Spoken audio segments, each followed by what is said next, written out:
उतर खाली. काढते. अगं मूर्ख आहेस. काय करा निघाला होतीस? मग काय करू रमेश, मला वैताग आला यांच्या या गोष्टीचा. अगं तुला मी म्हटलं होतं ना आपण भेटून बोलू म्हणून, आणि म्हणून या सगळ्या गोष्टी क्लिअर होणार होते का?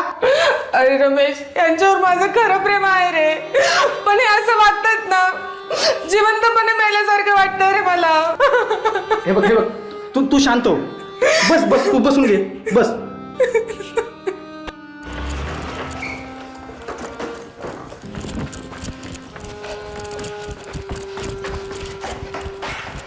अगं मोनिका तू शांत हो. तू रडू नकोस. शांत हो. मी बोलतो प्रकाश रावांशी, आणि तू अजिबात टेन्शन घेऊ नकोस. हे बघ माणसाने आपला गैरसमज ना वेळ जर दूर नाही केला ना, हे असं होतं. प्रकाश राव जर तेव्हाच बोलले असते ना, तर तुमच्या जे चालू आहे ना ते झालंच नसतं.